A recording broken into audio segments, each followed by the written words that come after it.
All right, let's jump right in. Today, we're going to open a door to a world that might feel totally alien, a world with no books, lit only by firelight and these massive wooden halls, a place where history wasn't something you read, it was something that was sung. We are going way, way back to the very beginnings of English literature to meet the people who first cooked up the kinds of stories we still love today. I want you to picture this. The battle is over, the day's hunt is done. You've got these huge warriors gathered in a banquet hall, their swords and armor catching the flicker of the hearth fire. And then the whole room goes quiet, because the scup, the storyteller, is about to begin his song. Now these guys weren't just background music. The scup and the gleeman, they were basically the guardians of everything that mattered. History, honor, fame, you name it. So this begs a really big question, right? In a time of constant, incredibly brutal warfare, how does a culture pass on its values, its heroes, its entire identity? Well, the answer wasn't in ink and paper. It was all in memory and in verse, in the sheer power of the spoken word, performed live. This was an art form that was literally born out of necessity in a pretty dark and dangerous world. Now, what's so fascinating is where these stories were told. The absolute heart of Anglo-Saxon society was the mead hall, and this place was so much more than just a bar. It was like the command center, the trophy room, and the concert hall all rolled into one. After a big fight, this is where a warrior's deeds would be sung for everyone to hear. This is where your legend was made. I mean, just stop and think about the kind of power these storytellers had. In a culture that prized glory above pretty much everything else, the scop was the one who could give it to you. They could take the absolute chaos of a bloody battle and spin it into a timeless epic. They were the ones who could make sure a hero's name echoed through eternity, or that a coward was totally forgotten. They were, in a way, the original influencers, the first true masters of the narrative. And all of this, of course, brings us to the big one, the foundational story of all of English literature, Beowulf.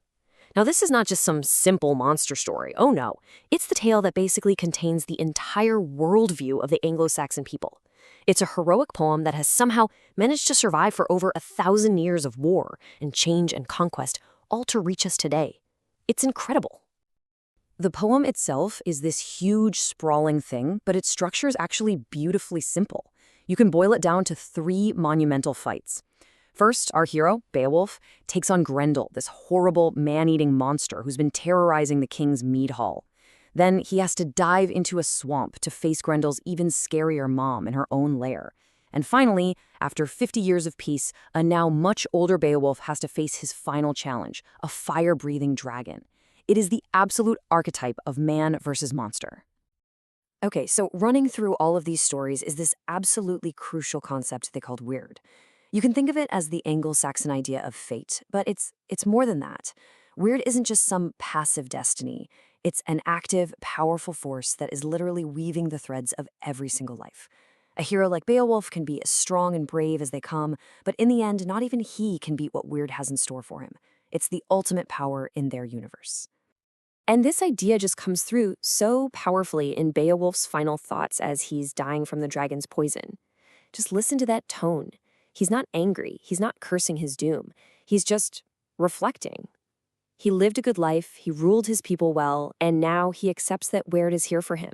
He met his fate with the exact same courage he showed in every battle. And that acceptance, well, that's maybe the greatest mark of an Anglo-Saxon hero.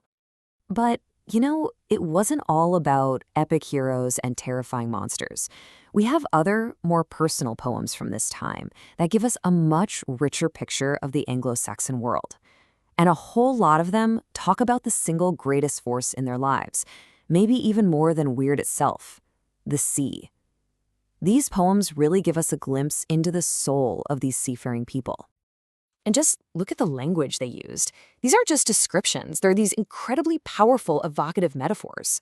Calling the ocean the Swan Road or the Whale Path, that shows this deep, almost intimate connection to it. But then calling it the heaving battle plane, well, that shows you something totally different, doesn't it? It shows a profound respect for its danger, its raw violence. The sea was their highway, but it was also their graveyard. This quote comes from a really remarkable poem called The Seafarer. It starts out by painting a picture of just absolute misery.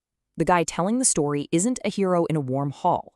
He's a sailor, and his entire world is ice-cold waves, screaming birds, and just brutal, punishing storms. He describes a life of such deep hardship where the only laughter he hears is the kittiwake's chatter.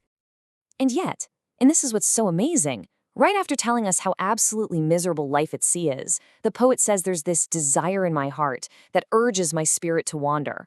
Despite the cold, the storms, the crushing loneliness, there's this irresistible pull, this seafaring passion that makes him keep going out there.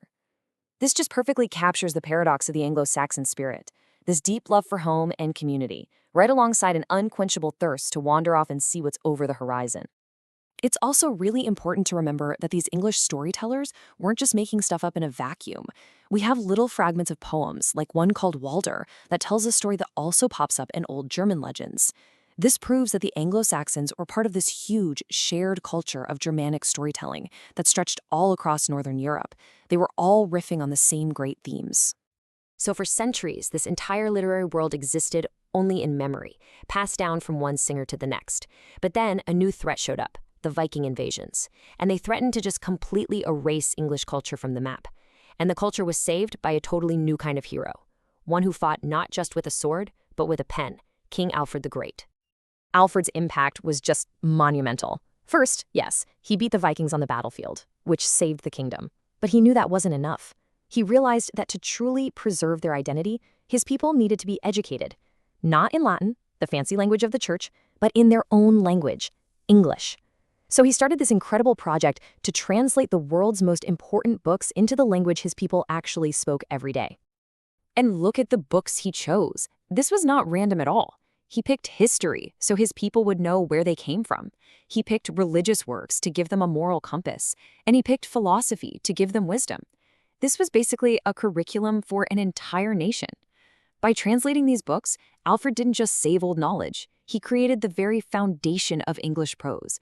He turned a spoken language into a literary one. So, the big question, why does any of this matter to us today, swimming in a sea of digital stories? Well, because the basic themes, the very DNA of the stories we tell, it was all forged back in those Anglo-Saxon mead halls. The echoes are absolutely everywhere once you know how to listen for them. Let's just connect the dots. The lone hero facing down a horrifying monster? That's Beowulf versus Grendel, sure. But it's also every single superhero movie we flock to see. That struggle against impossible odds, that's the engine of every underdog story in sports or movies. The burning quest for glory, to have your name mean something after you're gone, that motivates countless characters today. And that tension between fate and free will, between word and personal choice, our stories are still wrestling with that exact same question. So, I'll leave you with this thought. We may have traded the mead hall for the movie theater and the scop for the screenwriter. But the core ingredients of a great story are remarkably, stubbornly the same.